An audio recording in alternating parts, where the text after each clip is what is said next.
Paul Ricard is the venue for the fourth race of this season's GT4 European Series, race 2 of the weekend. And although it is a little cloudier than it was earlier on in the day, it is still a very nice summer's day in the south of France, and it's a really good grid of cars set to do battle. They're making their way round to the grid, a grid that has been amended in the last few minutes because there has been a penalty applied to the grid for Jamie Caroline. Now, if you follow the championship, you might remember that in the first race at Monza, he got involved in an accident when there was a full course yellow and eliminated the car ahead, the Mercedes that actually won earlier on in the day, as it turns out here, Xavier Lloveras and Luc Ivanieff. And so Jamie Caroline copped a penalty for his next race, but unfortunately he didn't do the second race at Monza. It should have been applied to the first race here, and it wasn't, and so it's going to be applied to this race, and that therefore means that the grid is going to have to be adjusted accordingly. That has, I think I'm right in saying now, been done, and the cars are being released round onto the grid in readiness of a 1 hour race with the mandatory pit stops, of course, between 25 and 35 minutes, 103 seconds, 1 minute 43 is the pit stop time, although you get this one-off joker during the course of the weekend to use in either of the races just to be slightly under that time. Now, having said it's a glorious day, there is the threat of a bit of rain. We were being told by 1 or 2 drivers last night that there was going to be some rain in the 6-hour GT race. Well, we never got those clouds yesterday, but we have got them today. Maybe we're in for a spot or two of rain for the GT4 cars. Anyway, the grid is there, it is taking shape. On pole position is the Greg Gilbert driven Audi, and he will share that car with Fabien Michel. So the pole position car, number 42, is the Sanderlock Audi. That car is on pole with 23, the McLaren of Charlie Fagg starting alongside. So the grid, as I say, is now slotting into place. We've got 40 plus cars, which is really good to see, one of which we lost, I'm afraid, during practice, one of the McLarens with an engine problem, and actually even rather more sadly we lost the Turkish Boroshan Automotive team because of the travel restrictions for Turkish residents within France, unfortunately. So that's another brace of cars that we lost, but even so, it's a healthy grid. 42 of them we had, 41 of them will go racing, all being well. So that's your pole car, that's 42, which is the Sanderlock Junior entry, and it is Greg Gilbert and Fabien Michel who are the drivers. Fabien Michel will take over because he was the man that did the first stint in race 1. Separate qualifying sessions, you do a qualifying session each and you start the race that you qualified. Right then, let's have a look there on the grid. That is the McLaren that won both races at Monza. Charlie Fagg will start, Bailey Voisin, and the pole position car, Greg Gilbert, and Fabien Michel, his co-driver, is with Gemma Scott. Fabien, on a les nuages vraiment noirs, on dirait qu'il va de plus fort. J'espère que non pour l'ensemble des concurrents. Effectivement, le temps est menaçant, j'espère que ça restera comme ça. Il n'y a pas de raison. Voilà. Dans tous les cas, s'il pleut un petit peu, ou je pense qu'il n'y aura pas assez de pluie pour partir en pneus pluie ou changer les pneus pluie, donc ça va être assez sportif. Well, Fabien, they're just saying that we really hope that it won't rain, but in the case that it does, we will be going on to wet tyres, of course. Fabien, le première ligne de départ, c'est la meilleure position, mais avec beaucoup de voitures derrière, il y a quelquefois les complications entre le premier virage. Ouais, ici au Castellet, c'est un circuit qui n'a pas de bac à sable et beaucoup d'échappatoires, donc on voit des choses assez dangereuses. Donc il faut laisser passer le premier tour pour vraiment savoir comment on va finir, comment on va être positionné. Voilà. Bon courage, merci Fabien. Well, Fabien, they're just saying that, of course, this circuit can be rather dangerous into the first corner, and with a lot of traffic behind them, we do hope that it remains to be a safe start to the race. Well, indeed, and Greg Gilbert, his co-driver who will start, we know is very rapid indeed. This is the man that's going to start 4th on the grid, Antoine Potti. So the Toyota, run by CMR, Toyota Gazoo Racing Supra. Antoine Potti, runner-up earlier on in the day, and he should be a man to watch then. So Greg Gilbert is the driver on pole position. Charlie Fagg 2nd on the grid. Jim Pla will start 3rd, and Antoine Potti there 4th. 5th on the grid, Hugo Chevalier, and 6th, the car that won earlier on today, Xavier Lloveras and Luc Ivanieff's Mercedes, with Timon Nabours and then Enzo Juliet next on the grid. Now, 2 wins and a podium for Bailey Voisin and Charlie Fagg, and Bailey 2nd on the grid for this race is with Gemma. Bailey, obviously we spoke earlier on, you've had a fantastic weekend so far. Starting on the front line here alongside the Sanderlock car, Do you think it's going to be a fair start? Yeah, I hope so. I mean, Charlie did an amazing job in qualifying to put it on the front row. I hope it's a fair start. I mean, in fairness, he is in a different class to us, so hopefully there will be some racing room. But yeah, it should be a really good race. And we were talking to Fabian just earlier on about these black clouds that are looming. Have you got any idea that it might rain? Potentially, but to be honest, we're ready for all circumstances. So yeah, I mean, if it rains, it rains. It is what it is. But it might spice things up a bit. So I'm actually looking forward to seeing what happens. Well, as a British driver, I'm sure you're used to having driven a fair amount in the rain. How does the McLaren perform under wet conditions? It's really good, yeah. I haven't actually driven the McLaren in the rain that much, but I have driven in the rain quite a lot. So hopefully I'll be able to put that to good use. Have a great race. Thank you very much. Thank you very much. Yeah, Bailey Boys in runner-up last year in the Ginetta Junior Championship, and there was quite a lot of rain on occasion. Certainly the last weekend at Brands Hatch was a wet one, and there you can see those black clouds looming over the back of the grid. So whether they're going to deposit anything, not sure, but they've headed this way. They were over the mountains about half an hour ago, and they've certainly made their way over the circuit, so this could be something else to really test the teams. There is the Silver Cup Mercedes, the car that won earlier on in the day, the car that is going to be started by Javier Lloveras. Luc Ibanez will take over, and they're the Mercedes that will go from 6th on this slightly amended grid. The amendment coming where Jamie Caroline's penalty kicks in. 3 minutes to go to the start. Number 2 there is the Hugo Chevalier started Mercedes. Hugo Chevalier is a quick driver. His co-driver is not at the same pace, and therefore they've yet to score points this year. But karts, French F4, Carrera Cup France, you name it, Hugo Chevalier has been quick. That's Enzo Juliet for CD Sports, who lines up next on the grid. And that car is going to be another one, I think in the first stint certainly, that will be up at the pointy end of the grid. Number 74 it is. There is the V8 Racing Chevrolet in the hands for the first stint of Timon Nabours. Yacht Raponge will take over. This, we think, is a new chassis. Certainly it's one of the smartest that the team has run for a while. The car that was at Monza very badly damaged, so this is a completely fresh car, but it might be an even brand new one. Now there, Ralph Kellner's GT class winner at Le Mans, going back about 100 years, 1996 it was, when he drove for Rook Racing, and sharing with Christian Gysi, Ralph Kellner's broadcaster as well as racer these days, and very, very quick. He will be the gun in that car, absolutely no doubt about it.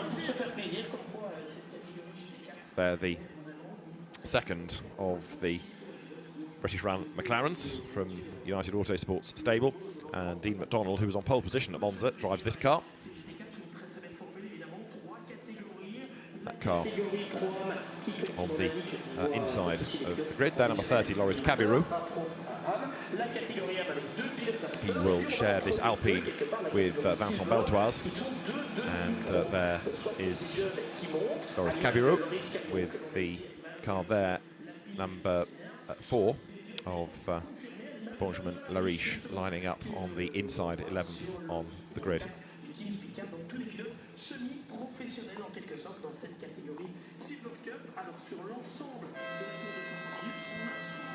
So there, the Audi is good to go, and as I say, the shuffle of the grid because of the penalty applied after the Monza clash and the grid drop to Jamie Caroline. So it would have Jamie's car been on the 5th row. Goes back 3 places. So we've got the grid now being cleared. They will get, of course, the formation lap in a moment. The leading car, as it is, ready to take them around. The back of the grid should be Sven van Laar in the Mercedes. Had a couple of spins in the qualifying session for this race yesterday. Sven van Laar, another experienced driver, sharing with Johan van Arum. And the Mercedes from the Sellerslach team rounds out the grid. So mandatory pit stops, and the need also, of course, for the drivers to sit in the pits for the regulation time, which is 103 seconds. That pit window between 25 and 35 minutes. And engine notes rise, cars blast away. They're now to get this formation lap underway. Field turning then through the first corner, always a pinch point. And let's just have a look at how this grid lines up with Greg Gilbert on pole position. Charlie Fagg with him at the front of the grid. The very quick Jim Pla lining up third.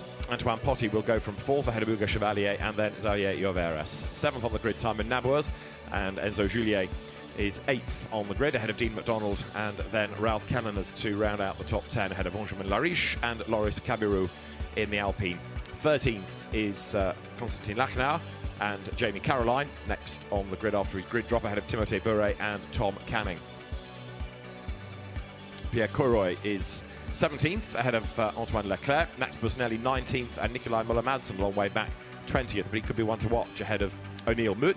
And then starting 22nd is Andre Benazet ahead of Akil Rabindra, who had an engine problem in the first race. Clement Zeiler, Romain Iannetta and Benjamin Ricci round out the top 26 on this huge grid ahead of Francesco Guerra and then Dennis Fetzer. 29th is Michel Blanchemin and Anthony Hodgson's Toyota next ahead of Rafael Villanueva and Paul Tysken's Street Art Racing Aston. Max Trasoldi has Andreas Barboni's Porsche alongside. Nicolas Stürzinger is next, and then number 60 is the next car on the grid, that of Alexander Voller ahead of the Faisal and Camafias Porsches. Eric Hare's Aston Martin is 39th. Henrik Pedersen lines up 40th and Sven van Laar rounds out the grid. So the field turning its way oh so slowly up towards the chicane on the Mulsanne.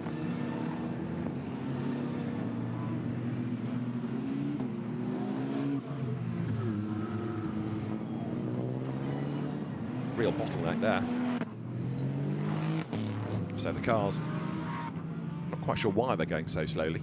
Has the safety car slowed right down, or is that Greg Gilbert electing to virtually come to a stop? But it's, as you see, the whole idea of the formation lap like this is to generate warmth into the tyres. But if they're stationary, and they are coming onto the straight because they've all slowed down so much they've got to stop, then they're not getting much temperature in. Greg Gilbert now accelerates away, but you've seen this on motorways in your time, I'm sure. People ahead go slowly, you have to go slower. It has that bottleneck effect. You all come to a dead stop. So now the cars start to pick up pace again.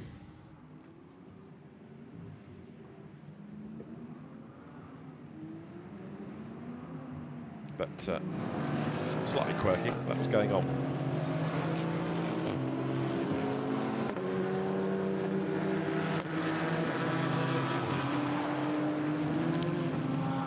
I think the catalyst for all of that was Greg Gilbert trying to slow down, let the safety car go, and then he could accelerate away, but so slowly did he go that you had that build-up of traffic behind. It's still, having said all of that, not exactly a fast lap, is it? There is Greg Gilbert, who is crawling along. I can't believe that the safety car is going slowly, because that's in contact with race control, and therefore they can keep an eye on its pace. But anyway, they will get themselves into the 2x2 formation. We will eventually be good to go. Here they come.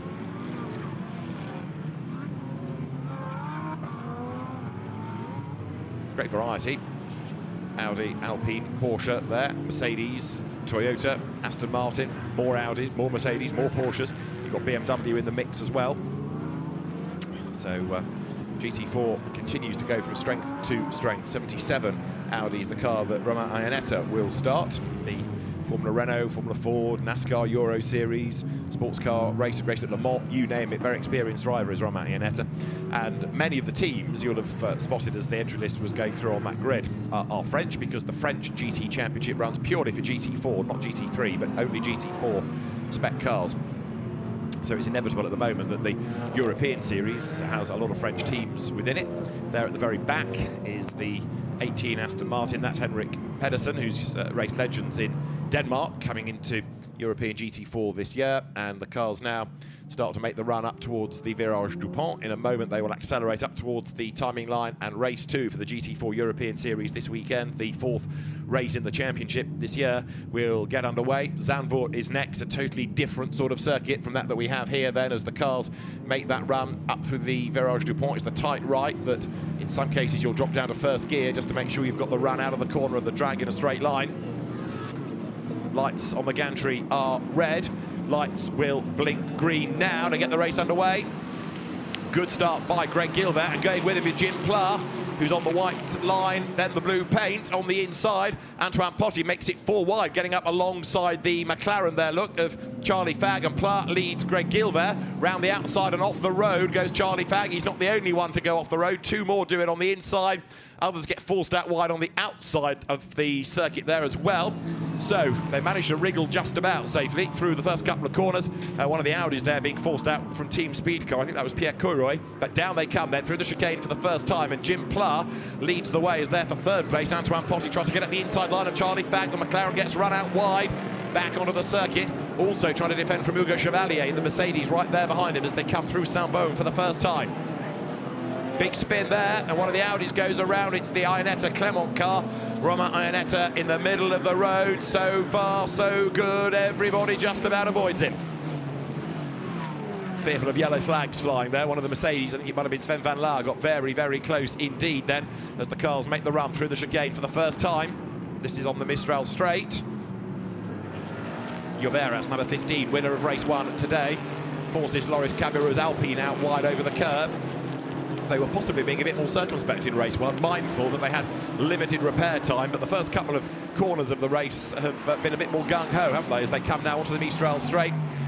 They don't race again until the 3rd week of June as they dive now through Signes for the first time. It's a 1-hour race. The clock ticks on down as they run through the right. Those little markers on the outside of the road taper back towards the road, and you've got to join the circuit on the correct side of them. Down towards Beausset they come. But Jim Pla, who will hand over to the not as quick Jean-Luc Beaubelic, leads the pack and is getting away as they come then up now through Bendor for the first time. They're going through, it's the Ralph Kellener's Audi number 9 that comes from the Racing One stable, sharing that car with Christian Gysi. So towards the approach to Tours, they come for the first time. Joel Comefi is somebody that we've lost a long way back on the opening lap as well in the Porsche, but at the end of the first tour, it is Jim Pla leading the way up from 3rd on the grid then. 2nd across the line is Greg Gilbert, 3rd is Antoine Potty, 4th is Charlie Fagg, 5th is Hugo Chevalier, in 6th place is Timon Nabours in the Chevrolet, 7th is Dean McDonald's McLaren, 8th Loris Cabirou in the Alpine, and a great fight going on here. Look, it's getting a big squeeze on the inside line was Nikolai Moller-Madsen. Does he go through? He does. He sticks out his elbows, gets up alongside Jamie Caroline. And Jamie Caroline rides the curb and fights back. This could be a really feisty battle because you've got 2 real live wires here. Jamie Caroline goes back ahead then in the Mercedes. 14th and 15th they are. On the inside line goes Moller-Madsen, to the outside line Benjamin Lariche in the pink Audi, but he's not quite close enough to make an impact. Impact might be the wrong word in the case of Moller-Madsen and Caroline, as there, look, you've got Tom Canning's Aston Martin trying to fend off others, including Lariche, who gets run out wide. Drama, off the road goes Moller-Madsen. Others get caught up in it. Nikolai Moller-Madsen recovers. There's another slow Porsche, which looks like Ivan Jacoma's car. Moller-Madsen has to cut the corner there, going through Saint-Baume to get back onto the circuit through L'École. So a bit of a shuffle around we've had right there as the leaders come up towards the chicane on the Mistral. This is lap 2. So through they turn. The earlier race that we had today ran without the need for safety cars. We got 26 laps out of it, so that is the target here.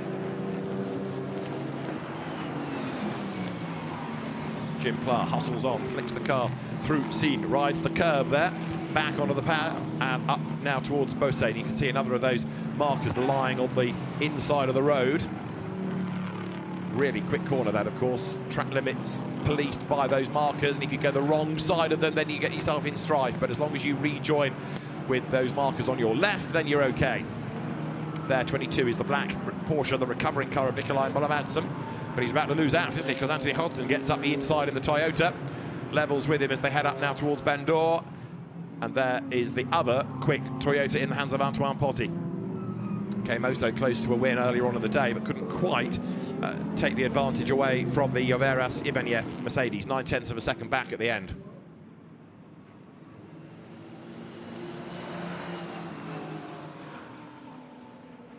Leaders go by. Jim Pla leading Greg Gilbert in 2nd. In 3rd is Antoine Potty, and 4th is Charlie Fagg.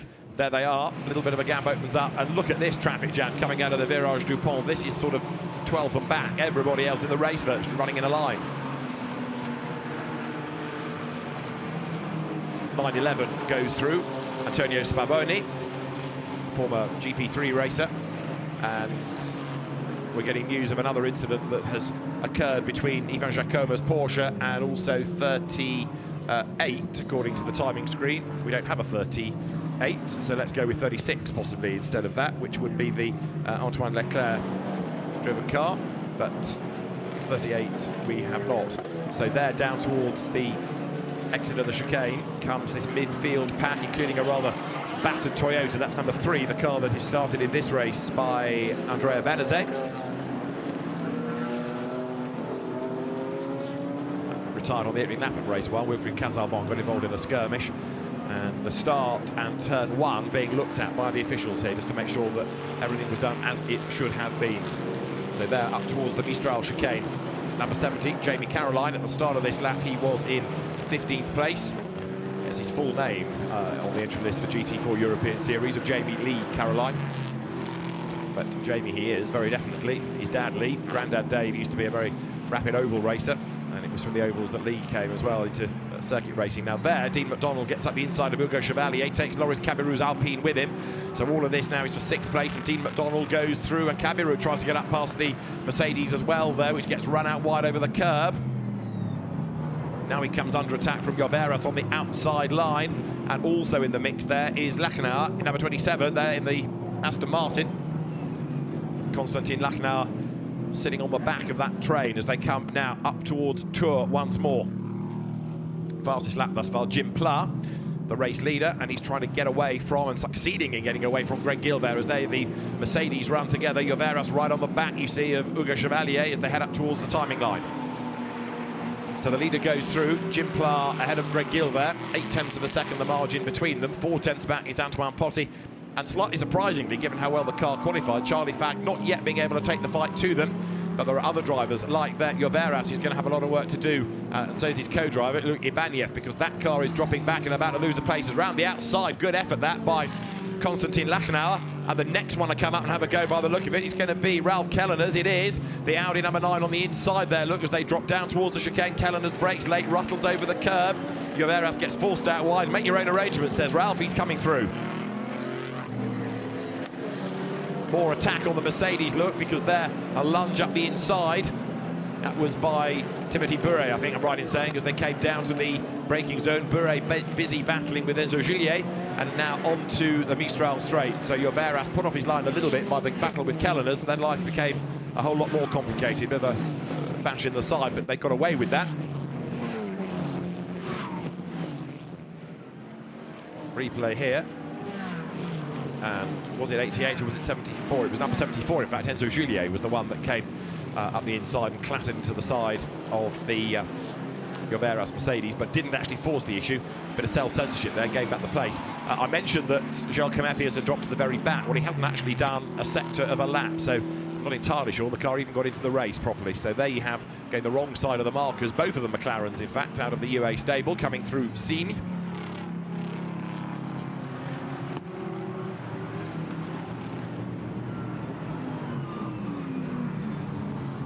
Number 8, Antoine Potty, up then towards the completion of lap number 4.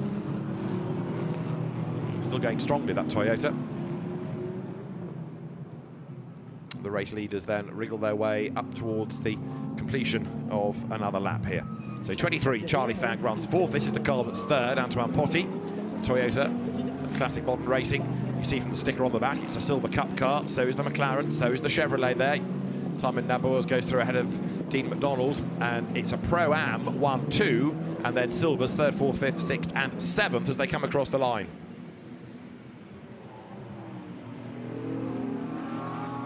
Fastest lap still that of Antoine Potty, and drivers now being warned about respecting track limits, especially number 21 currently, which is the Santalot car of Gregory Faisal.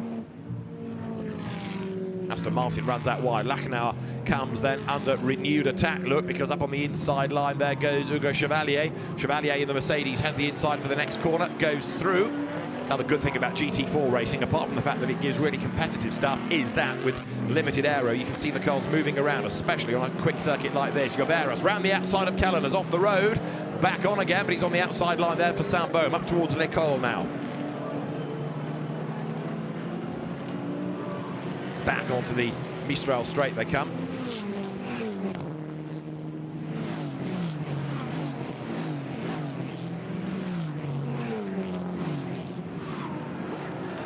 cars hammer past that camera, and now up towards the braking zone into the chicane, where there Hugo Chevalier just about fends off Konstantin Lachenauer. Kallinas is next in the queue. Then you've got Xavier Lloveras.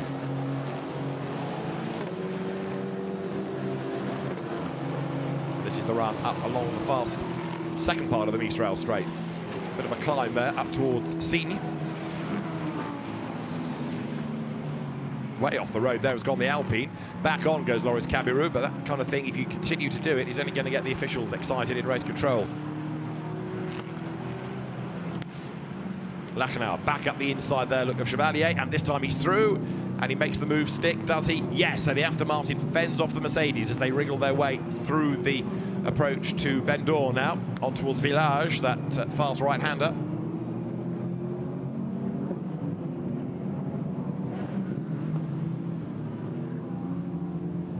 Number 9, Ralph Kallinas in the traffic here.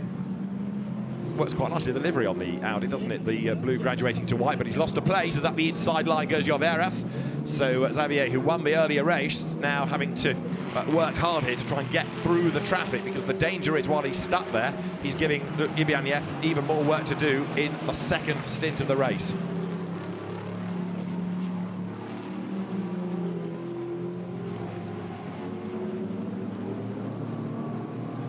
'74, Enzo Juliet losing out to Timothée Bouret. They wriggle their way out of the turn 1-2 sequence, then down towards the chicane. There's Kallinas. So at the start of the lap, 11th he was, having dropped back behind Lloveras. The race lead is still only 11/10 of a second, and that is Jim Pla to Greg Gilbert.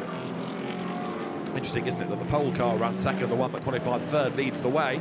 So you do all the hard work in qualifying, but the first couple of corners can shuffle the order very markedly indeed, in the case of Jim Pla leaping into the lead of the race.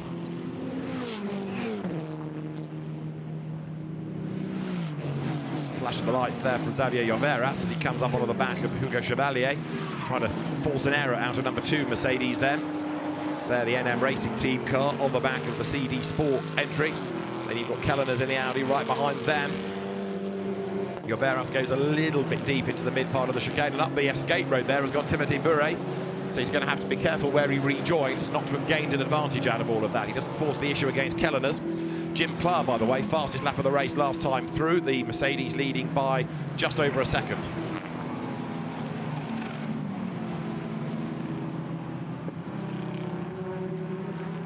Hugo Chevalier through, Xavier Lloveras right up behind him, and almost able to get up the inside.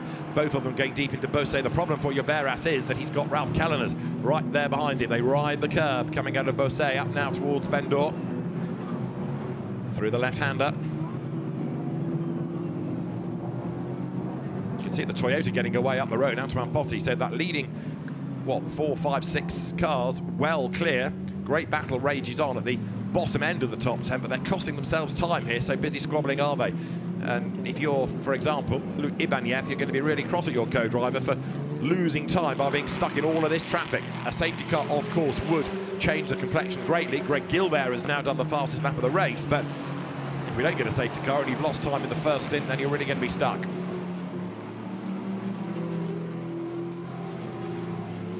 So there going through is 15, hanging onto his place. Lloveras, Kallinas behind, and the Mercedes of Bouret and Juliet next. Tom Canning, number 55, the red, white and blue Aston Martin, is closing up. That's the car that he shares with Ruben Del Sart. And into the chicane there goes, all over the curb, Chevalier ahead of Lloveras, ahead of Kallinas. And that line of cars is growing, because at the moment Chevalier is a little bit like the cork in the bottle. They're all stuck behind him and they can't find a way through.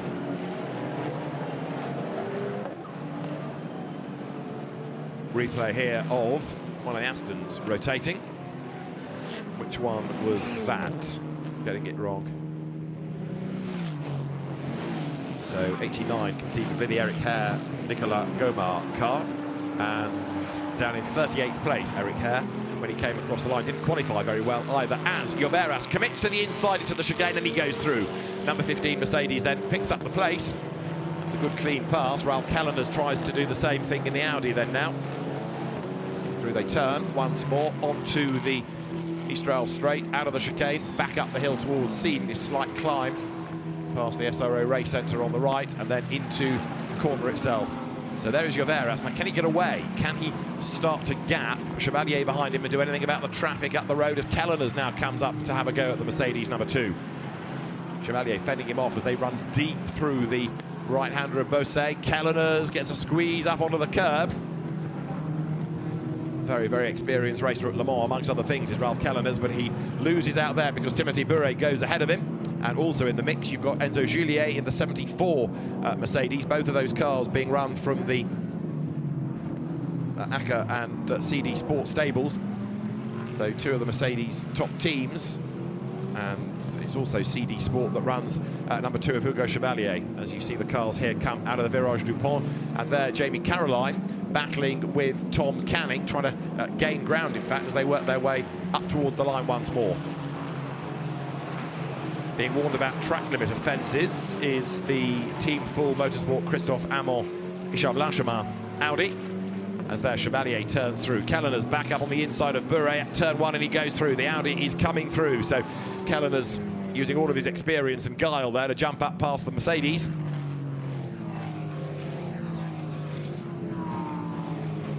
'88 for the ACA team.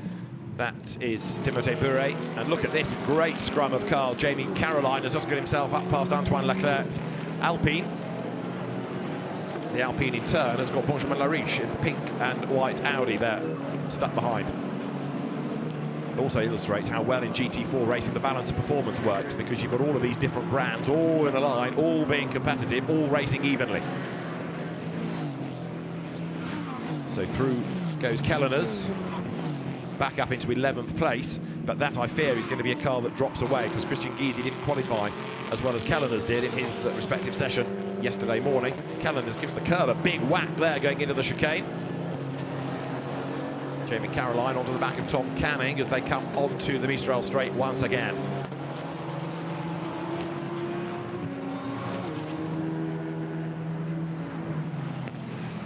So up towards Senior they go, and we are about, what, 7 minutes away from the pit window opening. We're on lap 8 of this 4th round of the championship. And that's Ralph Kelleners hustling on in the number 9 Audi, as you see, keeping the Mercedes at bay, but he's losing touch a little to the Hugo Chevalier Mercedes there, just up the road ahead. Tom Canning battles on, Jamie Caroline behind him. So Caroline looks for a way past the former British GT4 champion. Jamie Caroline, of course, British F4 champ, going back to 2017, 10 race wins he took that year. And Lloveras has got himself onto the back of Konstantin Lachenauer now. So this is for 8th and 9th places. Still a lot of time has been lost by those two relative to Jim Plough, the race leader. Now his co-driver Jean-Luc Beaubely isn't as quick as Jim, whereas it's going to be Fabien Michal who will take over from Greg Gilbert. And Greg Gilbert is the quicker. Stéphane Lebre is 3rd, or will be 3rd, after the stops. He'll relieve Antoine Potty. He could well be the gun in that car in order to come through and take over the race win, as Caroline goes around the outside of Antoine Leclerc, or Leclerc gets up the inside of Caroline, depending on your point of view. It was Antoine Leclerc ahead when they crossed the line, and all of a sudden, having a look at this, is Benjamin Lariche looking the Audi. He buys into it, gets up the inside line as they drop down to the chicane. Through he goes, brakes late, scrabbles by. That was a good pass as well as they head now into the right of the chicane, but Leclerc fights back, goes through and dive bombs the Audi. We then have the two of them arguing currently over 15th, 16th, 17th places. Benjamin Lariche right there, and then behind is O'Neill Meut, the Belgian driver in the next to the Mercedes, the Sellerslag Mercedes, that green Merc next in the queue.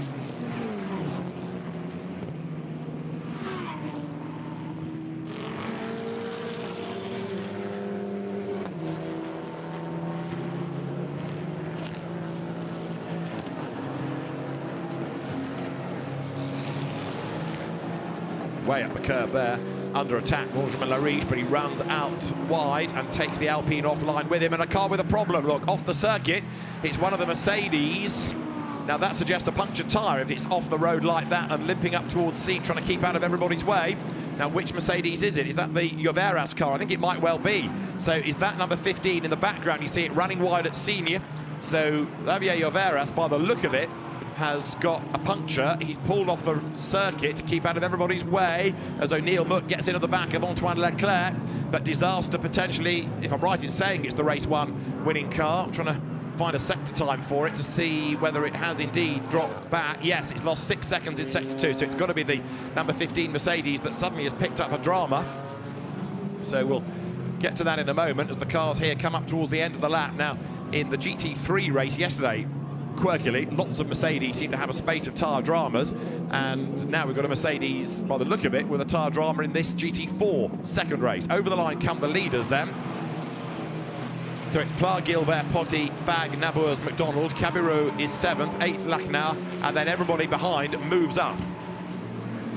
There's no sign yet of Lloveras crossing the line. He's in the pit lane. So Xavier Lloveras comes into the pits.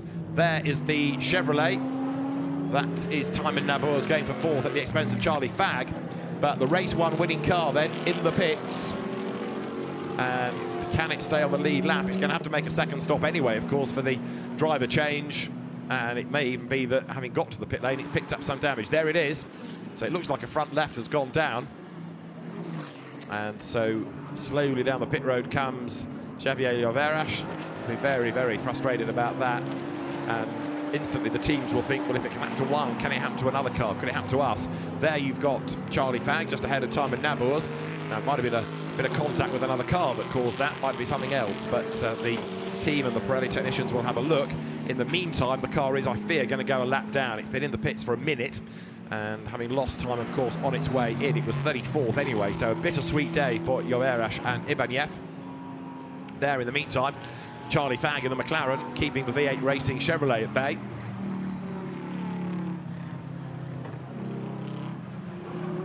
So the double Monza winner, Charlie Fag, along with the impressive Bailey Voisin, comes up now through the left-hander of Bendor on towards Village.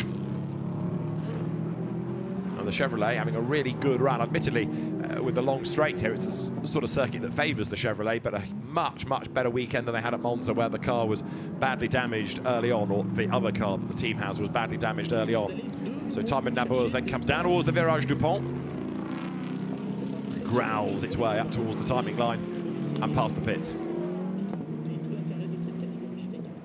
Lloveras back in the race and loses dead on a lap, look, because he will rejoin just ahead of the second place car. Lets him go, lets Antoine Potty go as well. So having raced against the Toyota early on in the day, he finds himself a lap behind him now because of the punctured tyre. So big, big, big disappointment for the NM Racing Team Mercedes. And in fact now, because he's lost that lap, not even the safety car would bring him back into the game, because he'd have to unlap himself than these three, and they were quicker anyway. So big disappointment for the Mercedes team, as there Antoine Potty and the Toyota battles on. A car that makes a good noise, that, and he's chasing after the Audi with the distinctive engine note in the hands of Greg Gilbert. Now the pit window is imminent, because we are about 1 minute and 40 away from it opening. Leaders go through.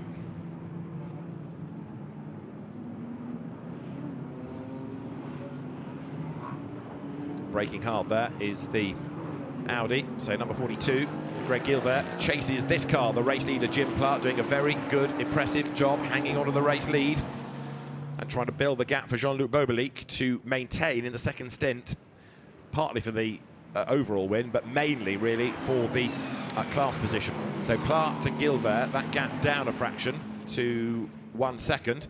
There is the leader, Jimmy Platt. Very good single-seater racer before he switched into GT3 and GT4 cars. He's been a regular co-driver to Jean-Luc Bobelic, and his results obviously are affected by the pace of his co-driver, but he has always been a good team player, just accepts his lot, gets on with it, and when he is given the chance to shine, boy does he do so. There is the Toyota of Antoine Potty closing on Greg Gilbert. So the Peugeot champion, the Clio racer, Porsche racer, Greg Gilbert hangs onto the place for the moment as Timothée Buret arrives on the back there of Hugo Chevalier. The number 2 Mercedes just keeping its position for the moment.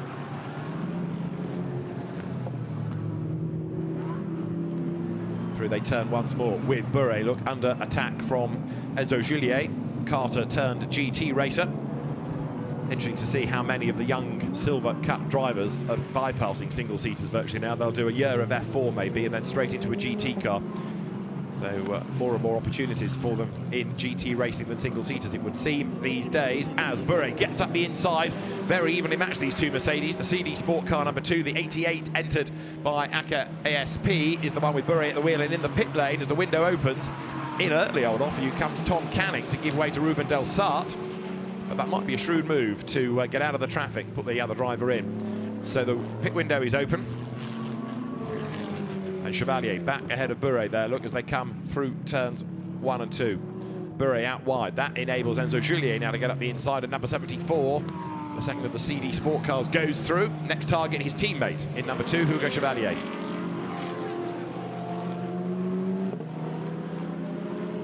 Jamie Caroline, who's been a bit quiet for a lap or two, is back at the races, looking at the silver Mercedes on the outside. So he's trying to get into the action as well in the Trivelato racing car. And he's all over the curb, and he's sideways, and he's now right there on the back of Timothée Bure. Onto the Mistral straight they come then. So Bure, very, very experienced sports car racer. Did make his one-off appearance in the UK, the Waterhouse Trophy, a long, long time ago, but comes up towards the Mistral chicane now, brakes hard, and will flick the car into the left, right, left sequence that breaks up the Mistral straight. Caroline at the back of this Mercedes fight. Well, you've got 4 of them together pretty much. And again, as they slide through, riding the curb, shows the movement that GT4 cars have in them. Now, they're about to go is the Tom Canning, now Ruben Del Sart. Aston Martin, 103 seconds, so 1 minute 43 is the pit stop time, line to line. So the team's controlling the car, and if you're slightly under, you are in one of the 2 races allowed this so-called Joker pit stop.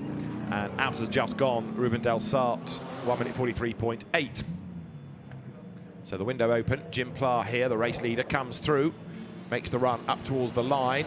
He's about to put a lap on number 50, the Paolo Meloni Max Tresoldi BMW there, that's in the pit lane, you see. Others cycling through the mandatory pit stops.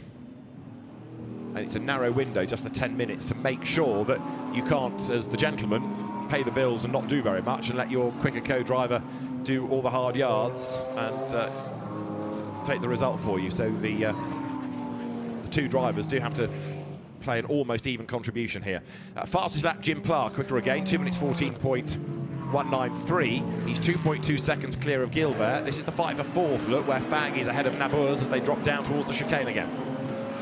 Through they run together. The Chevrolet on the back of the McLaren. Turn right, back onto the power. Charlie Fang has had a really busy stint here trying to keep the grunt and go Chevy at bay. He can't therefore get onto terms with anybody ahead because so busy is he having to defend. Again onto the Mistral straight now. This is lap number 13. And drama for Antoine Leclerc's Alpine. Now what has happened to that? It is on the runoff round turn 1 by the look of it, but is that the legacy of an incident or is that mechanical? Either way, it's not going very far, and there's liquid coming out of the front, look. So number 36, Antoine Leclerc's day is done. It's like the radiator has gone. And out he gets, has a look at the damage. And yes, there you are, an incontinent Alpine he surveys, so that's that car done. As through the traffic goes Charlie Fang, getting up the inside of number 69 there, the Audi, which is now Michel Blanchemin at the wheel of it. They've done their driver change, but of course for the moment that car's a lap down and getting in the way. A little bit of time in Nabours, who's up on the curb on the inside line there, going through Beausset.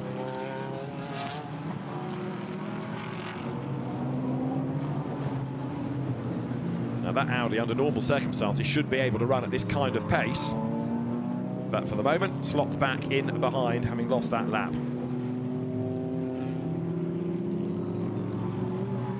Yellow light, yellow flag there, look, as the cars come up towards Tours. Now, why is that? Who have we lost off the road? You see the cars diving towards, in some cases, the pit lane.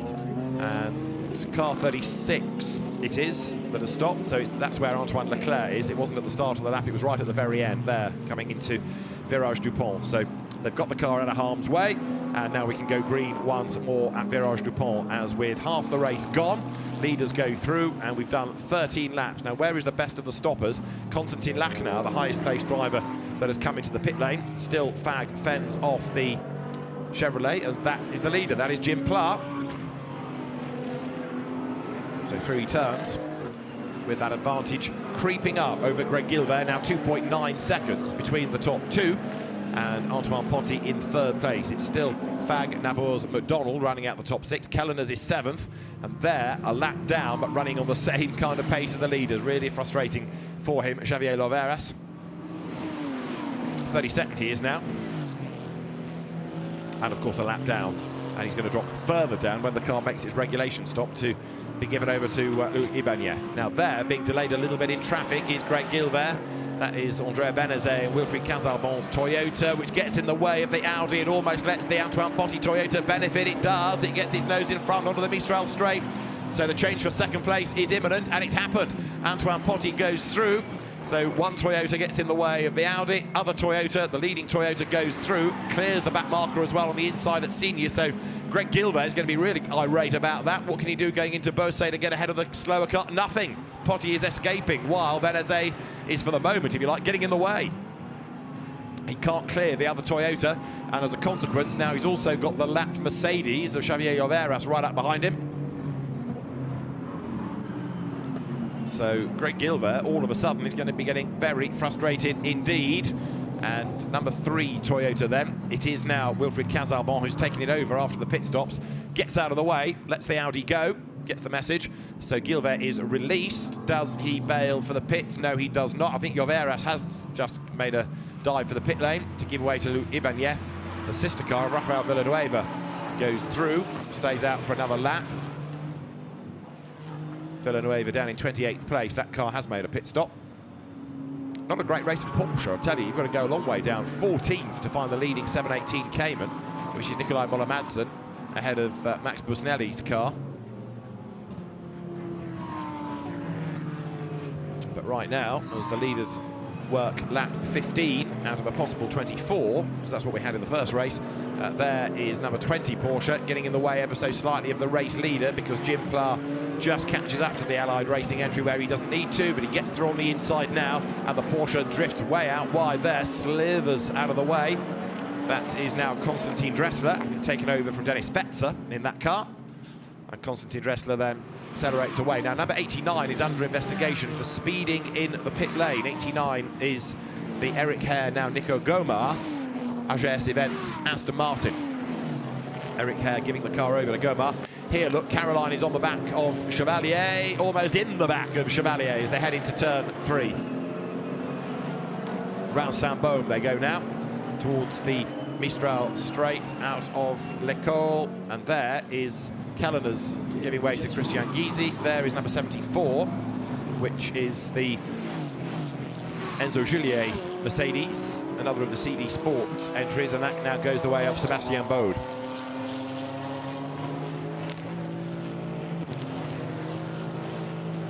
Chevalier versus Caroline here, look, as they come out of the chicane on the Mistral. It is Pla from Potty, from Gilbert, from Fag at the moment, because McDonald has come into the pit lane. Also, as we know, Kelleners has been in. Timon Nabours has bailed in the Chevrolet to give that car over to Yacht Rapange. Number... where am I looking? For the Chevrolet. Number 17, the blue and green and white Chevrolet. There is 22, I think, down the pit lane. Nikolai Moller-Madsen, yeah, to give way to Joel Sturm. And you see in the background there the Toyota of the Hodsons serving its stop. This is the leader coming in then, so an important pit stop this. In comes Jim Pla. And in the background, Antoine Potty is in, and in the background, Greg Gilbert is in. So the first 3 make that 4, because Charlie Fag comes in as well in his McLaren. Getting all excited there, one of the drivers, look, limbering up, waiting for a car. So out gets Pla, in gets the distinctive frame of Jean-Luc Bobelic. That's Charlie Fag coming down the pit lane to give way to Bailey Voisin, the British-Swiss driver. And Stefan Lemray takes over Toyota number 8. Also in his Chevalier, Caroline O'Neill Mutt comes in the Sellerslach Mercedes. And there is now ready to get into number 70, Jean-Luc Daria, who takes over from Jamie Caroline, who's kept that car in the mix. So with some of the leading gaggle pitting on different laps now, it's going to be interesting to see who slots in where. when they go back out. And also, just to confuse life slightly, is the fact that the timing line is midway down the pit lane. So some cars don't do a lap, notionally, because they don't cross the timing line before they do the pit stop. Others do. Away there goes 87. So that is the Pla and Bobelik car that should be able to keep its lead. There, 42, Fabian Michal goes down the pit lane. So Bobelik there in the Mercedes is ahead now of Toyota. So Lemaire should be second, and that means that he's jumped ahead of the Audi through the pit stops. So Bobelik leads. Lemaire there is second, and third is Fabian Michal. That is Ibanez, who is hundreds of places down, it feels, after his earlier travails. There is the Yacht Repange Chevrolet ahead of Vincent Beltoise, and the two McLarens have fallen back in the pack, seemingly here, with just staying ahead of Gus Bowers now, the car of Bailey Voisin. So that's the leader, Jean-Luc Bobelik. But for how long does he stay in the lead of the race? We'll check at the end of this next lap, as I say, because part of the confusion of the race order is where the timing line is. Some people do their pit stops and then complete the lap and break the beam. Others break the beam and then do the pit stop. So it does become very jumbled, as there is Jean-Luc Bobelik up front with that hard work done by Jim Pla.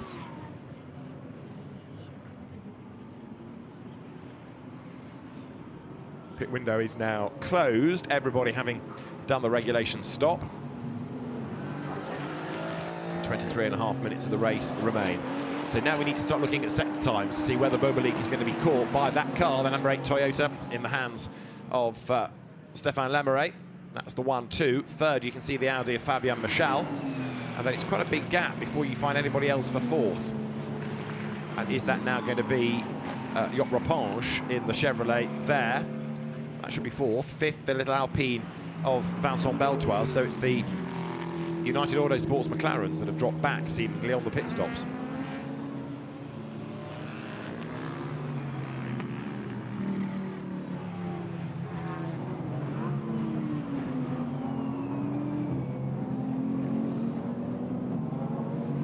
Chevrolet turns through, and there, two very different ways of going GT4 racing. The grunt and go Chevrolet, the nimble, less powerful Alpine, but the BOP equates the two.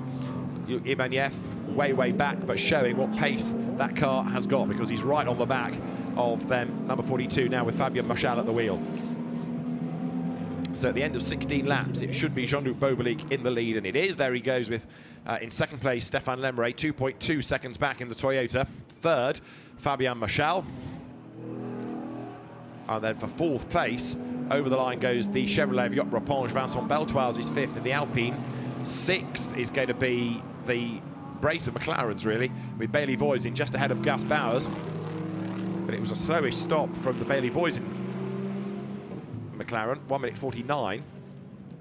Lemaire's pit stop and also Fabian Michal's pit stop, both under the 1:43, but the team's using the Joker pit stop regulation to do that here, get a second's tolerance. So Bobelik versus Lemaire for the race lead, 2.2 seconds it was. Car 70 is under investigation for a short pit stop. So number 70, say Steve Burns, the race director, Jamie Caroline, Jean-Luc Darrieux's Mercedes under investigation for a short pit stop. There's the tolerance, the Joker pit stop, and the short, and there is the Mercedes in question, battling busily with number 4, which has got Robert Consani at the wheel, and he's up the curb. So Jean-Luc Darrieux takes over from Jamie Caroline. Now, when the race director says it was a short pit stop, it was 1:38 as against 1:43, so that's definitely short. So, of course, the team has to get the time right, not only for the driver change element, but the drive time down the pit lane. And this is for the race lead, and Jean-Luc Bobelik's advantage has absolutely disappeared, look, and he could well lose the lead even before the end of the lap. We've got 20 minutes still to go, but Antoine Potty's car, now with Stéphane Lemaire at the wheel of it, is right there on his tail. Bobelik leads for the moment, but for how much longer? Nose to tail, Mercedes versus Toyota, and Stéphane Lemaire, I was suggesting before he took over the car, he could well turn out to be the star of the second stint, given his experience, given his pace, given how well that car goes, and he is there now right on the tail of the leader as they come once again out of the final turn, the Virage Dupont, up towards the timing line. Through they go.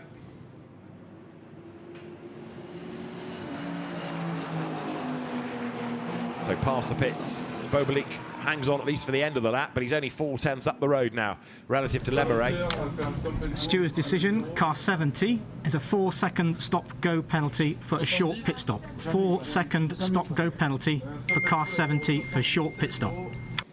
So a 4-second penalty for number 70 for the short pit stop. That is the voice again of the race director Steve Burns, relating what the stewards under the chairmanship of Peter Roberts, another British official, have decided. So the timing system shows what the time is. We've got a new race leader, Stéphane Lemeray, as you were hearing from the race director. He's gone by Jean-Luc Bobelik, but that pit stop then short, and it means then that the stop-go penalty of 4 seconds goes the way of number 70 Mercedes. Right, there is Luc Ibañez trying to unlap himself from certainly Jean-Luc Bobelik.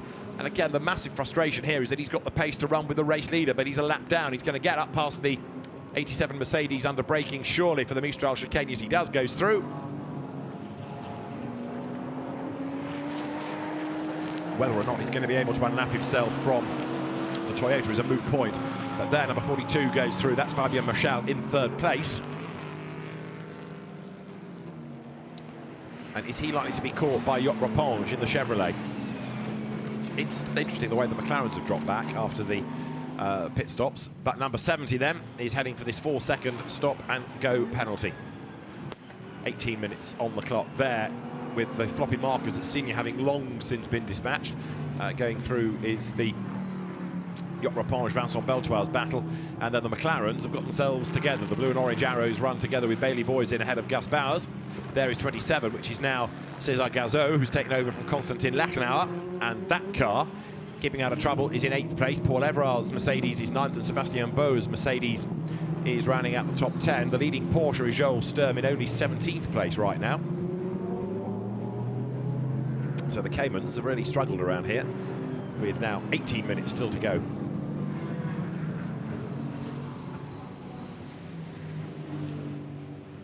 So Lemeray leads, and not only does he lead, but he's getting away, because it's the second of those Mercedes that is the opposition, that one of Jean-Luc Bobelik, and he is being reeled in by Fabien Marchal now. So you have some sympathy for Jim Pla. After all of his efforts, it didn't take long for the car to lose the lead, did it? There over the line in the background with the McLarens. There is the Wilfried Casarbon Toyota, which is in currently 24th place, but actually is the leading car from the AM Cup. So a class lead, and possibly a class win if he can hang on ahead of Christophe Amont in the number 69 Audi. Number 9 is just up the road ahead, which is now in the hands of Christian Gysi. And that is falling down the order, Christian Gysi. He's not as quick as Ralph Kellener's was, but we could be on for 2 out of 3 class wins for the Toyotas here if Casarbon stays out of strife. Over the line he will go. And he's about to negotiate the Audi on the run down towards turn 1. But right now, Stéphane Lemeray is building the gap very nicely, because in the first sector alone, he's pulled out another 6/10ths over Jean-Luc Bobelik. Wilfried Casarbon goes through. So that car didn't really do a lap in the first race because of picking up damage, but the former French GT AM champion, last year's AM champ, and indeed former Ginetta racer in French GT, takes a massive bite of curb at turn 2. Christian Gysi, in contrast, very deep into the corner, so hugely conflicting lines there. That's the car doing the chasing in the AM competition. Christophe Amont trying to bear down on the Toyota. Still 16 minutes of the race to go. He might yet do it.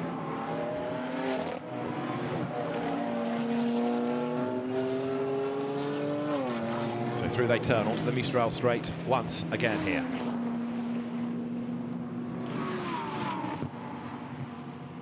Despite those threatening clouds before the race started, it's come to nothing. And Beltoise gets up the inside of the Chevrolet for 4th place. The Alpine goes through, using its nimbleness through the corners, plus Vincent Beltoire's many, many years of experience, and he goes by then up into 4th spot. Yop Raponge will, if he can stay close behind, use all of the grunt of the Chevrolet, no doubt, on the pit straight. Here they come, but the Alpine dancing around then as Beltoise breaks as late as he dares onto the pit straight now. We've yet to have that stop-go, by the way, served by Jean-Luc Darrier in the Jamie Caroline Mercedes. And actually Beltoise getting away in a straight line as for 2nd place. Up the inside goes Fabien Marchal. Is he going to go through at turn 1? Yes, he does. Easily passes Jean-Luc Bobelik on the inside line.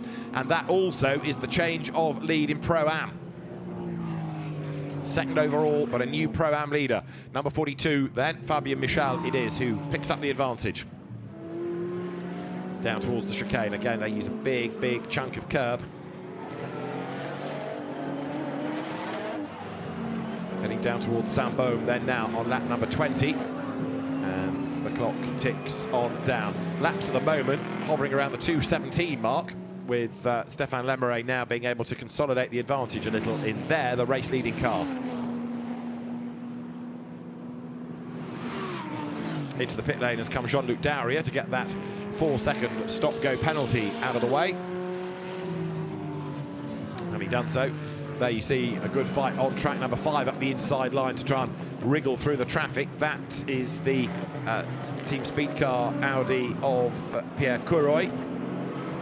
He in turn has just put himself up ahead of Mercedes number 2, which has got now Jean-Ludovic Foubert at the wheel. But Thomas Odier going nicely, 13th place overall now. Thomas Odier then accelerates up towards the chicane, 14 minutes to go. Lemeray leads, clear up front. Foubert under attack, that's the car that Hugo Chevalier was driving earlier on. And now right up behind him, number 34, Mercedes of Luca Bosco, and also their 22, Joel Sturm, who qualified really well at Monza, got onto the front row of the grid for one race. But here, the car has just not been competitive. And that's not his car, it's all of the Caymans. Makes a dive on the inside though, gets up and past on the inside of Bosco, so that puts the Porsche now up into 14th place. So Joel Sturm, like Nikolai Moller-Madsen, who was in the car in the first stint, certainly not giving up, might be struggling for pace, but on racecraft, they're still the match for many. So through they turn, then up now towards the end of lap 21.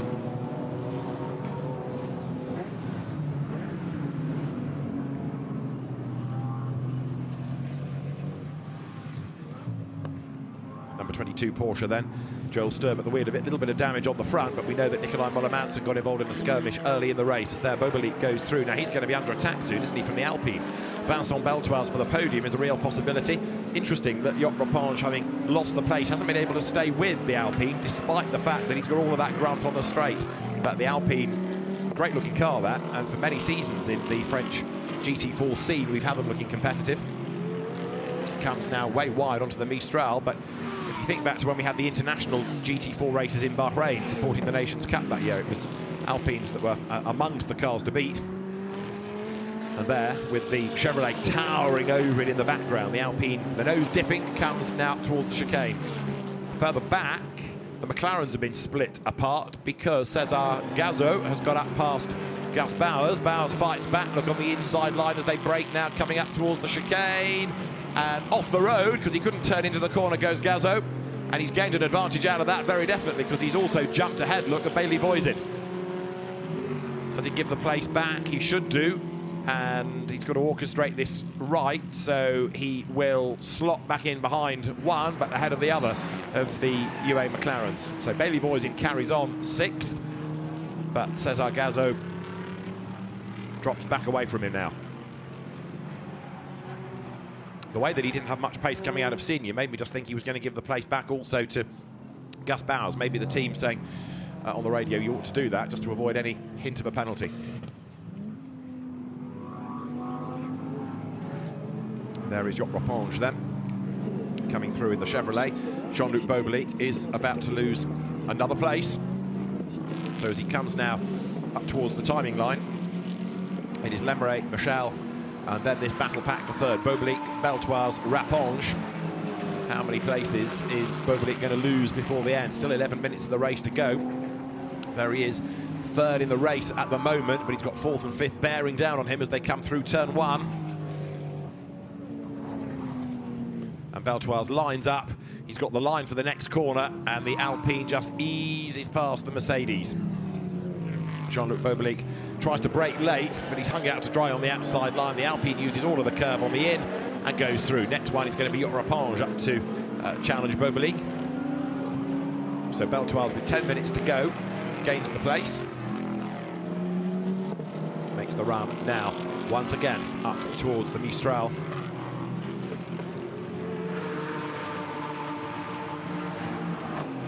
So for the 22nd time, Stéphane Lemray is heading around the far side of the circuit, with there the AM fight still also going Toyota's way, but Wilfried Casalbon is certainly under attack now from the fast closing Audi behind him, which has got Christophe Amon at the wheel of it. So although it's looking pretty good at the moment for Casalbon, can he stay there for just under 10 more minutes? It's going to be close, this. The car having a much better run than it did earlier on in the day, whereas Amon is inching up onto the tail. In the meantime, you see in the background there, Rapponge has just got himself up past Bobelik. So second in the first race, incidentally, in the AMs were Christophe Amon and Michel Blanchemin. And they don't want to be second again if they can avoid it. They want the class win. Right, there's Bobelik. Then he's fallen back now into 5th in the race, but hanging on to 2nd within the Pro-Am class. It's all these silvers that are coming up to attack him right now. Number 42 there is Fabien Michel. Now he's 4.4 seconds back from Stéphane Lemray. His last lap was slightly slower, so it's still looking as though Lemray has done enough here with just under 9 minutes on the clock, as Rapponge also accelerates now on to the pit straight. Fabien Michel leading in Pro-Am. He's got one of the lapped McLarens to negotiate. There's the overall race leader, gap 4.3 seconds. In fact, a 10th pull back by Michel last time. So right now, Fabien Michel, the Pro-Am leader, is 2.4 seconds ahead of Vincent Beltoise, who is lapping 0.6 a lap quicker. And how many more laps are we going to get out of this? 3. There is Fabien Michel wriggling through on the inside of number 60 McLaren, which is the car of Ricard Distel and Alexander Voller. Ricard Distel taking it over for the second stint. Beltoise, then Rapponge, then Blanchemin, then Bobelik, forgive me, 3rd, 4th, 5th.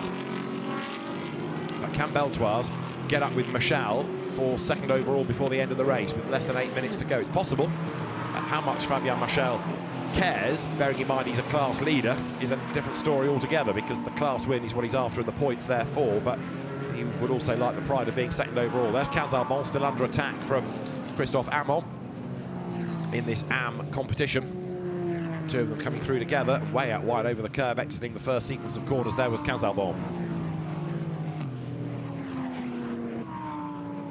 So can we get 2 class wins for Toyota? The other Toyota in the race, incidentally, is the car of the Hodgson father and son, Anthony and Piotr. That is also an AM class car, but it's within the category, what now, quite a long way back. So on to the Mistral they come. Just a quick word about the race 1 winning Mercedes, because after its big delay early on, look, Ibanez still, with the lap lost, is down in 37th place. So he's driving his heart out, setting personal best laps, but there's just nothing he can do.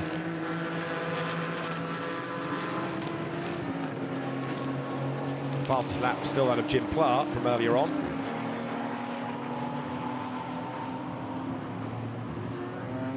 The race leaders then, with 6.5 minutes on the clock, head once more through that final sector. Big squeal of tyres as they go through Signes, but of course with these cars not having the aero to stick them to the ground, tyres having to do a lot of work, the driver having to do a lot of work as well.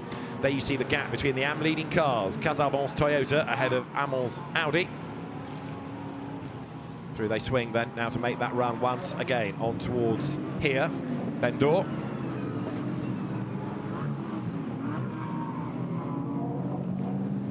And the gap comes right down as they turn left, so heading now towards the end of the lap. The Toyota looking strong, but hasn't got enough in hand with 6 minutes to go. You can see the way the gap has been chipped away at by Christophe Amon. He is absolutely inspired now to go for the class lead.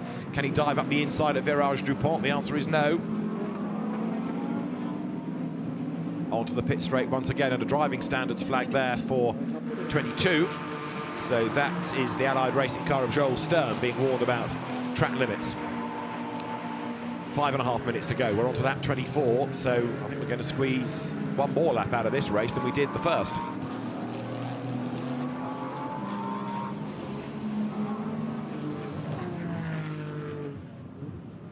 Lemray to Fabien Michel now 4.2 seconds. Now the gap between Michel and Beltoise for second place overall is coming down a little, 2.1 seconds. This AM fight with quite a lot of traffic up the road as well that Casarbon might need to think about is coming down and down and down. The margin between them at the start of the lap was only half a second, and the Toyota has to go defensive.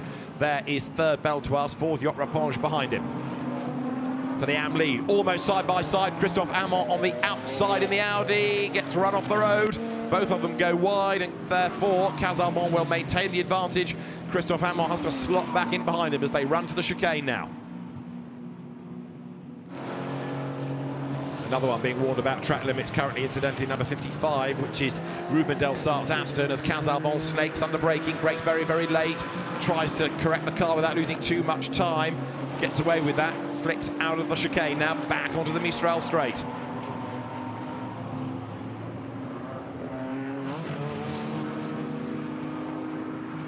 There's traffic up the road, but more importantly for Casarbon, there is traffic absolutely filling his mirrors, and it's the Audi. Christophe Amont is so busy right now. Way out wide goes Casarbon. Is that going to be his undoing? Cuts back across, maintains the line as they drop then into Beausset, but he's still going to go deep. The Audi up the inside, they touch. That unsettles the Toyota, and Christophe Amont goes through, takes over the AM lead. So they were absolutely on the ragged edge through Signy and into Beausset, and the net result is that Christophe Amont goes through, but then he goes wide. Casarbon back up the inside, but he can't quite make a move stick there. So the Audi is ahead of the Toyota. But Wilfried Casarbon will not like that, and he will not give up then as the leaders come down towards the completion of lap number 25.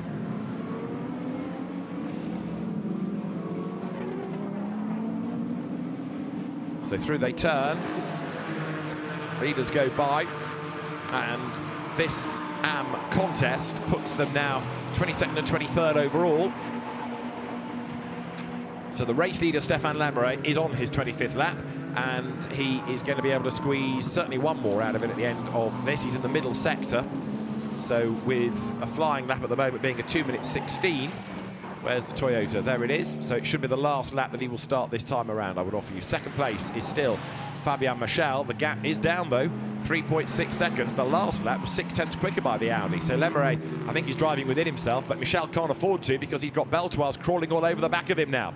There is the Alpine, number 30, Vincent Beltoise, having a real go now. Absolute best first sector on this lap, 11th overall, Robert Consani's Audi. So there are still drivers prepared to throw everything at it on the last lap, and one of them is Beltoise. He's on his penultimate, but as he comes up now then through Tours, what can he do about the Audi just up the road ahead? He's got one more lap at the end of this in which to challenge. A flying lap is 2:16. There's less than a lap time left in the race as of now, and here they come up towards Virage Dupont. We saw in race one how committed an overtaker Beltoise can be. The Alpine again brakes late. The car dances into the right-hander. Leaders go through. So now over the line goes Stéphane Lamoureux, and he breaks the beam at 57 minutes, 57 seconds. There for second place. To the inside line goes Vincent Beltoise, brakes late, gets the job done, goes through second place overall, but even though he's lost one spot, Fabien Michel still leads the Pro-Am class. So Fabien Michel not making life too difficult because he knows it's the class win that he's after. And yes, he'd like second overall, but he doesn't want to lose the points for the class, which is what he and Greg Gilbert are really challenging for, because the opposition of Jean-Luc Beaubelic is fading away in that category right now. So Beltoise, good drive this, goes through up into second spot. Started 12th on the grid, don't forget that little Alpine. So Loris Cabirou and Vincent Beltoise have had a really great race to get the car in the mix. There in the background you see Yacht Rapinge. I don't think he's going to be able to do much about Fabien Michel before the end of the race. Jean-Luc Beaubelic in the meantime is still being caught by Bailey Voisin, but not enough for the suggestion that there's going to be a place change before the end. As with half a lap to go, there is the Alpine into the chicane on the Mistral. Sideways, Fabien Michel behind, rides the curb coming out of the chicane and now back onto the straight itself.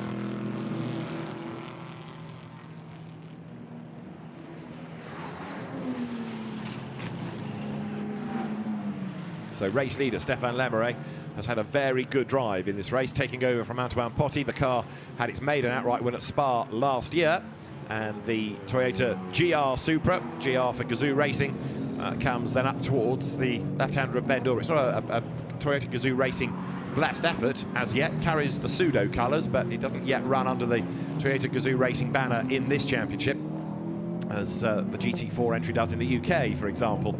But up towards the end of the lap, up towards the end of the race, up towards the checkered flag and a race win comes Stéphane Lemray. But look at the way that Beltoise is hustling on behind him, because he's brought that gap right down. 3.7 it was first to third. Lemray's on target for the race win, but another couple of laps, you never know what Beltoise could have done. Checkered flag, race 4 in GT4 European Series, won by Stéphane Lemray and Antoine Potti. Second to Fabien Michel and to Vincent Beltoise and Loris Cabirou. Third, Fabien Michel and Greg Gilbert, who also win the Pro-Am contest. And still they come pouring out of senior on a variety of lines, including there the AMs, who are still hard at it, and they make contact again. Casabon onto the outside of Christophe Amon, lunges at him going into Beausset. Can he get the undercut on the inside line? It's going to go absolutely down to the wire, this. Who's third in the class? Because they might yet win it. Nico Gomar, it is Nicolas Gomar in the Aston. So there the Audi just about hangs onto the race lead, but on this switchback part of the circuit, they've also got themselves through the left-right sequence of corners, as well as having a Mercedes just up the road that they haven't yet been able to find a way by, of Rafael Villanueva, another of the NM Racing Team cars. So the AM contest does go down to the wire, but Christophe Amon is ahead at the last corner, and he's far enough ahead not to worry about Wilfried Casalbon too much as they come out of the right-hander. Out wide over the curb goes the Toyota. Checkered flag at the ready, and it is a class win for Christophe Amon then, as he comes across the line with Michel Blanchemin having done the good yards in that first stint. So the Audi wins in a really lively AM battle, and a cracking race for the GT4 European Series, with Jean-Luc Daria there still busily squabbling with Mauro Ricci on the run up towards the line. It's going to be a virtual dead heat look between the two Mercedes as Daria gets squeezed a bit towards the wall. He goes to the other side, but he can't do it there either. So Mauro Ricci hangs on. Comes through in 27th, 28th is Jean-Luc Daria after the stop-go penalty picked up for being short on the pit stop. So a lively old race, and they're the winners outright and of silver, Antoine Potti and Stéphane Lemray in the Toyota Supra. Second, Vincent Beltoise and Loris Cabirou. Second overall, second of the silvers, and third to win Pro-Am, Fabien Michel and Greg Gilbert. Fourth, third silver, Yot Repange, Timon Nabours. Fifth, second Pro-Am, Jean-Luc Bobelic and Jim Pla. Sixth, Bailey Voisin, and there's the Timon Nabours Chevrolet that stopped after the checkered flag at the end of the pit lane. At sixth, just to finish off, Bailey Voisin and Charlie Fagg. And the third of the Pro-Ams, a long, long way back in, 14th, number 5, Thomas Odier. And Pierre Couroy. And in the AMs, as you saw, Christophe Amon and Michel Blanchemin, the winners, from Wilfried Casalbon and Andrea Benezet, and Nicolas Gomar and Eric Hare finishing in third place within the AM battle. So very lively it was, wasn't it? And the drivers then now will make their way on to the Parc Ferme area and then the podium at the end of our second GT4 European Series race of the weekend. So we lost one Alpine of Antoine Leclerc. We actually lost Toyota because the Hodson father and son car, I'm afraid, expired early on. But this is how they came across the line then, with number 8 Toyota of Antoine Potti and Stéphane Lemray, the winners, ahead of Vincent Beltoise and Loris Cabirou, Fabien Michel and Greg Gilbert third to win the Pro-Am battle, ahead of Yot Repange and Timon Nabours, Jean-Luc Bobelic and Jim Pla fifth, with Bailey Voisin and Charlie Fagg rounding out the top 6. Head down to 22nd place, and that's where you find the winner of the AM class, Christophe Amon and Michel Blanchemin, coming through victorious there, ahead of Wilfried Casalbon and Andrea Benezet, Nicolas Gomar and Eric Hare finishing third within the AMs. But a great fight between the top 2 that kept us guessing right the way to the end. You've got to feel a bit for Casalbon, having lost the class win right towards the very end, but a good drive by Christophe Amon, chipping away, getting himself into the mix and being able to get close enough to pounce just before the very end. And after Ralph Kellener's efforts, 30th, where Christian Gysi brought home the Audi, and 36th after the puncture, Hugh Ibanez and Xavier Loveras with the NM Racing Team Mercedes that won the first race of the day. So shows you how fortunes can change. With one lap down, the Ricard Distal Alexander Voller. McLaren, we lost Stefan Guerin and Antoine Leclerc. The Hodson Toyota, and never into the race was Joel Comethius, that car missing from the grid. So there into Parc Ferme come the drivers. Celebrations will be getting underway shortly, no doubt, for the CMR team, Classic Modern Racing, because it is a win for the Toyota and second for the Alpine, both out of the CMR stable. Very different cars, but run by the same squad. So there you have the Alpine drivers, Vincent Beltoise, Loris Cabirou. Vincent Beltoise looking pretty happy with that drive, and it was a very, very good effort to battle up the order. So fist bumps all round at CMR, and shows the strength of the team, actually being able to operate two very different cars so effectively, with good results in both cases. So the race winners, Stéphane Lamoureux and Antoine Potti, and it's a chance to hear from them, I think, because they have been found in the Parc Fermé area by Gemma Scott. Antoine, Stéphane, fantastic race. Congratulations, Antoine. Obviously, you started the first stint there. You drove your socks off, and then Stéphane took over. Talk to us about your stint. Yeah, it was a really good stint. The two guys were in Pro-Am class, and yeah, it was really easy to just behind them. Congratulations, Stéphane. Obviously, behind the mask, we can see the smile.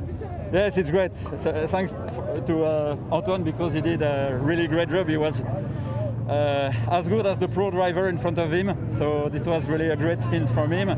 And I had nothing to do, just to be sure to go to the end. And a big thank to the team, because CMR is really a great team and deserves these 1 and 2, because the other car of the team is second. So it's a great day for CMR, and they really deserve it. Fantastic. Well done.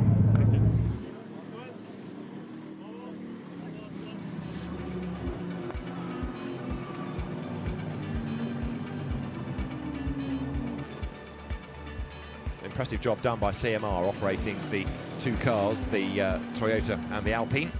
So their chance to have a look back at the way that Antoine Potti took the fight to Jim Pla in the first stint, and then Stéphane Lamoureux took on Jean-Luc Bobelic in the second. So good fight between them.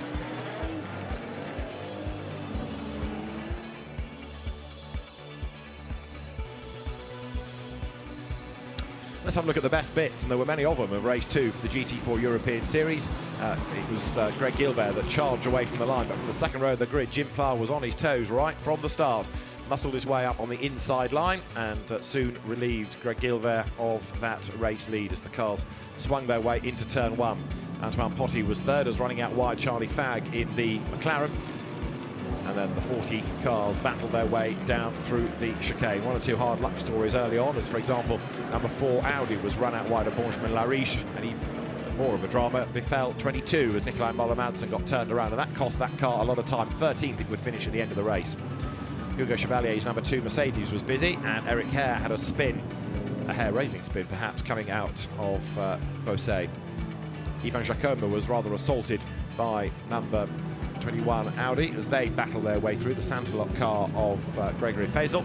About 88 of Timothy Buret was battling with the 9 Audi of Ralph Kelleners, as on track so too in a big fight was Charlie Fagg taking on Timon Nabours. They were 4th and 5th on the run up towards the pit stops as we lost Antoine Leclerc with damage and liquid pouring out of the front of the Alpine down at the Virage du Pont.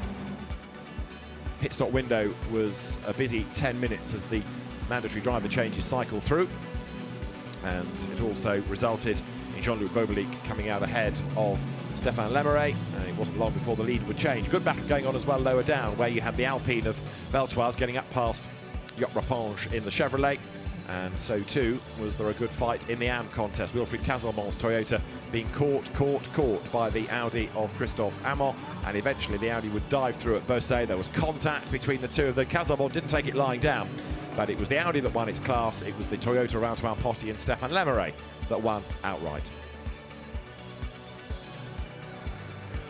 This was how the AMs ended up. Even on the last lap, more contact, touring car style between the two as they battle their way into Beausset, fighting their way through up to the checkered flag. But it was a win for Stéphane Lamoureux and Antoine Potti, in the silvers, Fabien Michel and Greg Gilbert in Pro-Am, and for Christophe Amon and Michel Blanchemin in the Am contest. And the podium now awaits here at the Circuit Paul Ricard at Le Castellet. So the Silver Cup drivers, I think we're going to have, first of all, they're in the black and orange overalls with his mask down now up, is Jean-Luc Bobelic.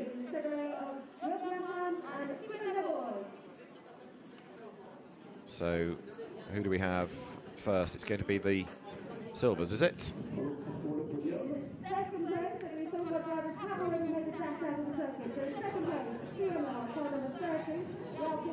Yes, it is the silvers. And so Tymon Nabours and Yop Raponge should have been there for third. I think they're still getting dressed, actually.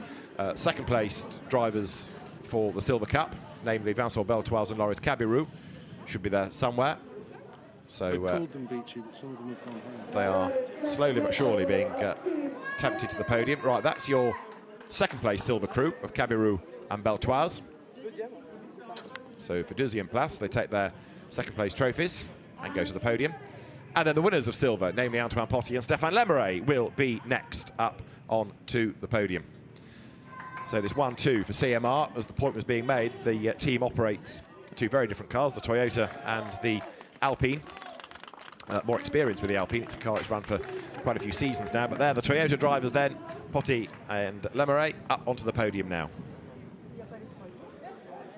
And for CMR, the team that is Charlie Borachot's squad celebrates honours, and there yet more celebrations can get underway. They've had a busy weekend with GT4 and also GT3 involvement, but it's been a successful weekend on the whole, as there the V8 racing team finally joined us as well.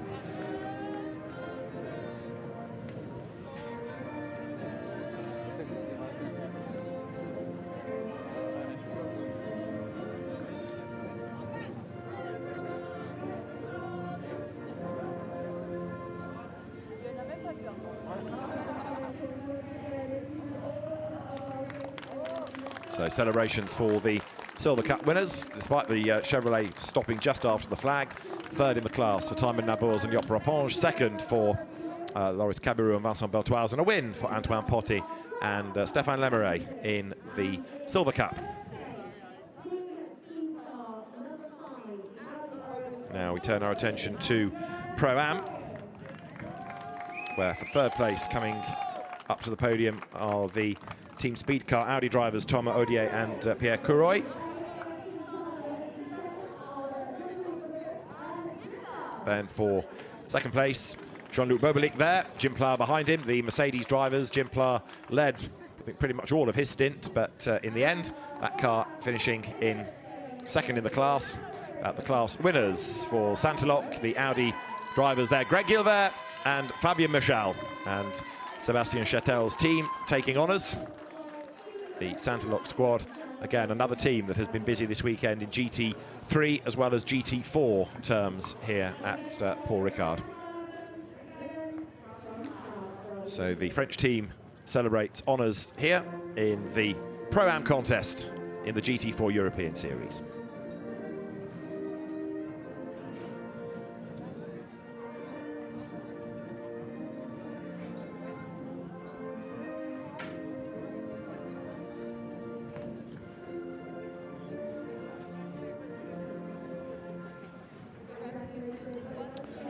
And so there we have the winning Pro-Am drivers with Greg Gilbert and Fabien Michel celebrating on the top step of the podium. So they all pose for the cameras, and in a moment then will make their way from the podium, leaving that clear for the Am contest to be celebrated, where for third of the Ams we had the AGS Events Aston of Nicolas Gomard and Eric Hare. Despite the spin, and there you can see the car in the pit lane. So there, up step Eric Hare and Nicolas Gomard. For second place, it was the Toyota from, again, CMR, Wilfried Casarbon and Andrea Benezet. The car that lost out only with, what, a lap or so to go. And then the category winners will step forward, the Audi drivers, Christophe Amon and Michel Blanchemin. There, Wilfried Casarbon steps forward, Andrea Benezet with him. So happy with second in the class. And then for the top step, it is, as I say, going to be the Audi drivers from Team Full Motorsport, Christophe Amon and Michel Blanchamin.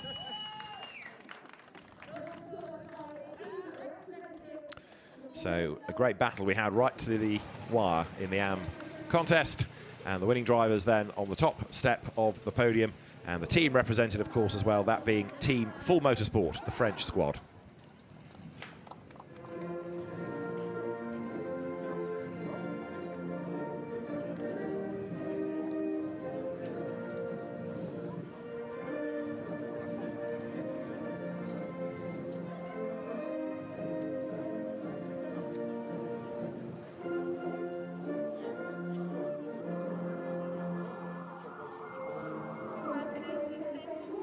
So well done to our winning AMs then, Christophe Amon and Michel Blanchamin, to Team Full Motorsport, that's there represented on the podium as well.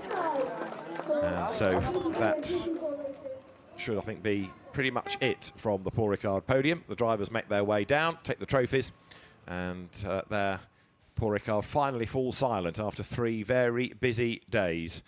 So the GT4 European Series moves on to Zandvoort on the 19th, 20th of June weekend, and we'll see you there. From Gemma Scott in the pits and David Addison here at Paul Ricard. Bye-bye.